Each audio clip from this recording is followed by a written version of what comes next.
Can I call you Dad, just for today? The question lands between them, and everything freezes. A polished shoe hangs mid-step above the marble floor. The hum of cameras, voices, distant traffic, all of it fades into a dull echo, like the world has pulled its breath in and forgotten how to release it. A hand slowly tightens around a phone. Somewhere, a security earpiece crackles. No one understands why time suddenly feels heavy. The boy stands there, still, small. His sneakers are scuffed white, the lace is uneven, one end dragging on the ground. His head tilts up just enough to meet the man's chest, not his eyes. He isn't shaking, he isn't crying, he's waiting. The man doesn't answer. People pass around them like water around a rock. A few glance over, curious, confused. Someone whispers the man's name. Another checks the time. Life keeps moving, but the space between the boy and the man feels sealed off. Quiet. Sacred. The boy shifts his weight from one foot to the other. His fingers clutch something in his hand, a folded piece of paper, creased too many times. He swallows. His voice falters, then steadies. Just for today. Silence stretches again. Long, uncomfortable. The man looks down now, slowly. His suit is sharp, dark, flawless. The fabric doesn't crease when he moves. People wait behind him, assistants, guards, drivers. A black car idles at the curb, door open, engine humming softly, ready to take him somewhere important. The boy stands alone, no phone, no adult close enough to claim him. Just the noise of the city brushing past his back like he doesn't belong to it. Their eyes meet for the first time. The boy's eyes aren't begging, they're careful. Like someone who has already decided not to expect too much.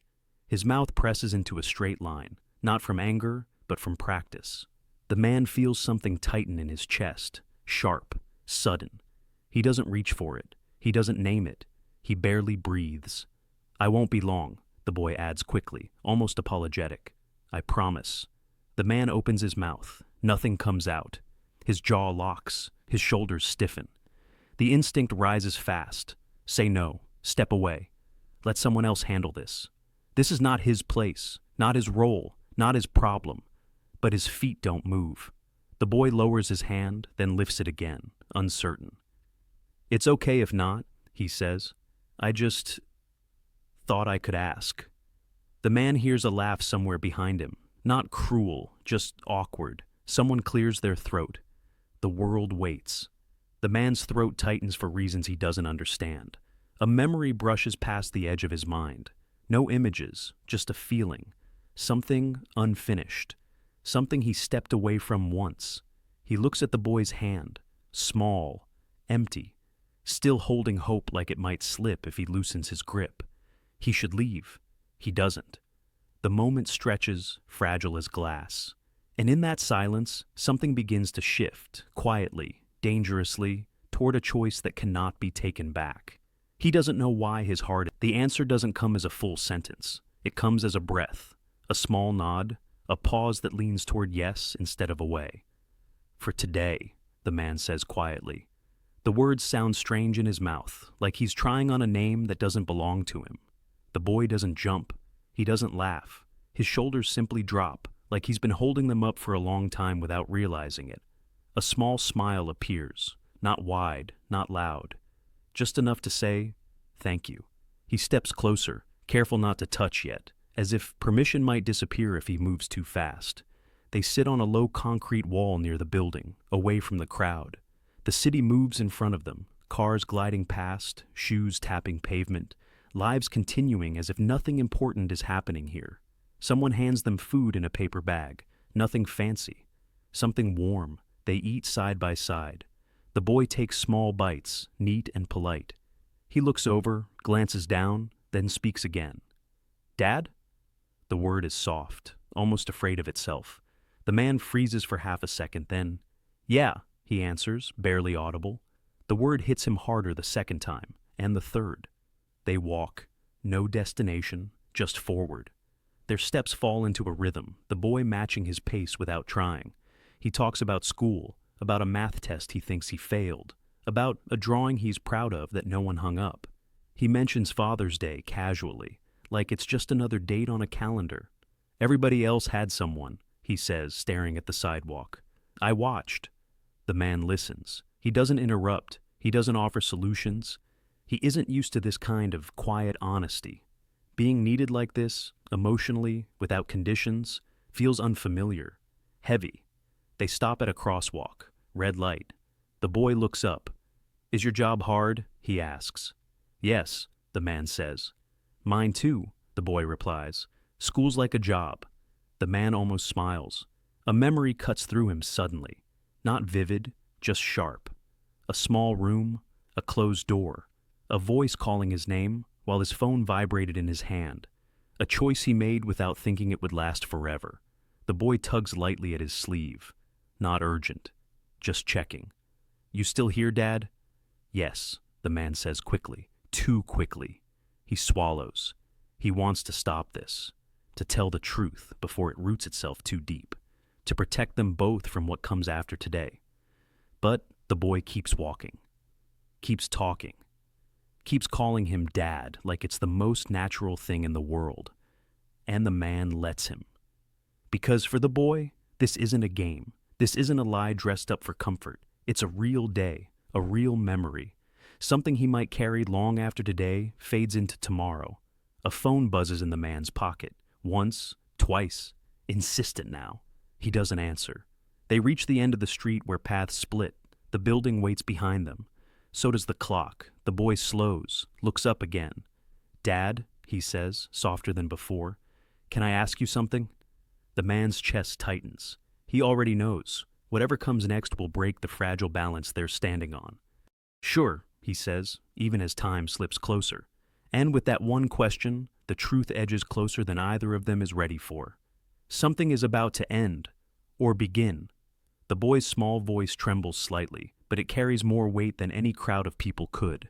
Dad, will you stay with me forever? The man freezes. His chest tightens. The word forever feels too big, too loud, too impossible. He swallows hard, trying to find an answer that won't break him. Or him, the boy. He shakes his head slowly, gently. I can't, he admits. His voice is soft, barely above the wind brushing between them. The boy nods, not angry, not disappointed, just quiet. He lowers his gaze to the sidewalk.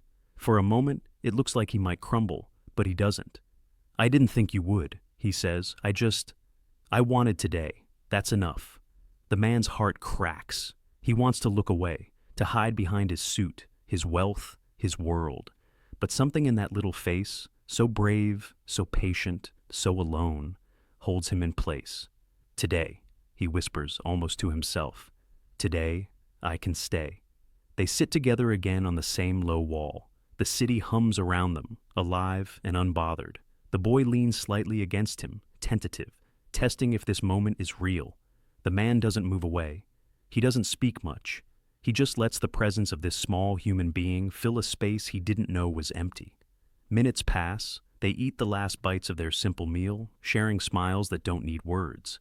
The boy tells a story about a drawing he's proud of, and the man listens. Really listens. For the first time in years, he's not thinking about deals, deadlines, or appearances. He's just here, fully here. A flash of memory hits again. The laughter of a child he once ignored. The choices he made that led him here. He feels regret, heavy and sharp, but he swallows it down because for the boy, regret has no place today. Today is perfect. Today is enough. You know, the boy says softly, I didn't think anyone would ever care, not like this, not even for a day. The man glances down at him. Something fragile, something he thought long dead, stirs inside. I care, he says, and the words carry more truth than he ever thought possible. A distant voice calls the man's name. An assistant. Urgent, insistent. Reality is creeping back in. The boy watches him, a small question in his eyes. Dad, will we see each other again? The man hesitates. He doesn't lie. I'll find a way, he says. Not perfect, not promised forever, but real enough. The boy nods. He smiles, faint and knowing, and grips the man's hand for the briefest moment, as if sealing the memory in both of them. Then he steps back, ready to face the world again, carrying this day with him. The man watches him go, a strange emptiness and warmth battling in his chest. He feels the weight of what he's lost and the gift of what he's found. And in that quiet moment, standing alone, he finally understands. Being a father isn't about blood. It's about showing up, even when it's hard, even when it's just for a day. The boy disappears into the crowd, and the man watches silently, heart full, eyes wet. A single thought lingers as the city swallows the moment. Sometimes a child doesn't need a father forever, just someone brave enough to stay for today. The street hums again. Life goes on, but this day, this small, fragile, perfect day, they both carry it